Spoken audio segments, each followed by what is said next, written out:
matin. Le livre du jour, Nicolas Caro, ce matin vous nous parlez du nouveau Sylvain Tesson. Et oui, et rien qu'avec les titres, on sait chez qui on est, avec les fées. C'est aux éditions des Équateurs et ça commence avec cette phrase hyper tessonienne.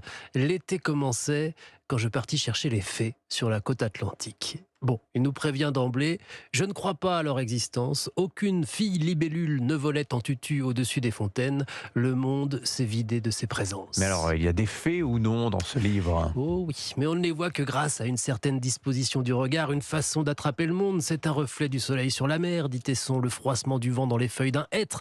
Et les fées appartiennent particulièrement au monde celte, tout le monde sait ça. Et voilà ce que c'est ce livre, c'est un récit de voyage, c'est Sylvain Tesson, un récit de navigation à trois sur un voilier de 15 mètres à la découverte des côtes celtes, c'est-à-dire la Galice, la Bretagne, l'Irlande, Pays de Galles, Île-de-Man, l'Écosse, avec les fées. Donc. Et alors que s'y passe-t-il? On suit le trio, Tesson en tête sur les côtes de la fin de la Terre. Il élabore des théories, notamment qu'il avoue d'ailleurs relever de la psychologie de comptoir, mais qu'on adore. Il ne dort pas toujours dans le bateau. Quand il peut, il bivouaque sur le bord des falaises.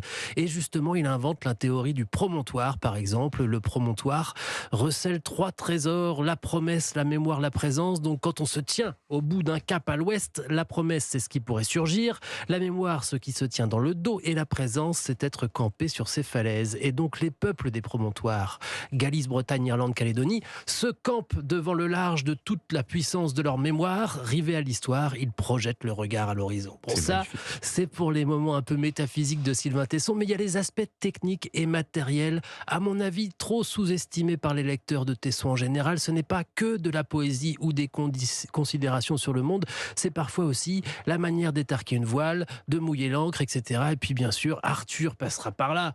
La quête du Graal, comment faire autrement dans le monde des Celtes. Et voilà, et on revient enchanté par ce nouveau voyage avec Tesson. Et on se dit qu'il a raison quand il dit « L'homme est stupidement construit. Il rêve de la mer en haut de la falaise et regrette sa clairière quand il a pris le large. Pour se consoler, il donne le nom d'espoir à sa déception. » Avec les fées, donc, c'est le titre du nouveau livre de Sylvain Tesson aux éditions des Équateurs. Merci Nicolas Caro. Caroline Speller, vous nous parlez vous ce matin de Fortnite. Alors c'est le jeu vidéo gratuit en ligne qui compte combien? 250 millions de joueurs actifs, quelque chose comme ça? Oui, et qui s'agrandit avec 3 nouveaux jeux. Et si vous êtes passé à côté depuis 2017, le phénomène Fortnite, c'est un battle royale au design cartoon, sans effusion de sang, qui permet jusqu'à 100 joueurs, seuls ou en équipe, de s'affronter jusqu'au dernier.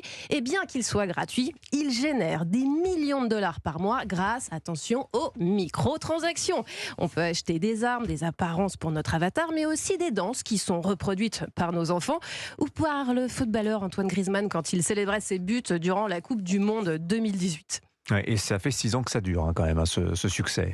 Oui, alors pourquoi? Parce que c'est grâce à son humour, ses mises à jour, événements fréquents, ses tournois, son mode créatif et ses divers partenariats avec par exemple Marvel ou la marque de luxe Balenciaga. Et alors, ce qui est intéressant, c'est que Fortnite est en train de muter, c'est en train de devenir une plateforme de développement d'autres jeux vidéo. Oui, parce que depuis décembre, Fortnite propose 3 nouveaux jeux gratuits comme Fortnite Festival qui a été dévoilé par l'avatar d'Eminem dans un mini-concert.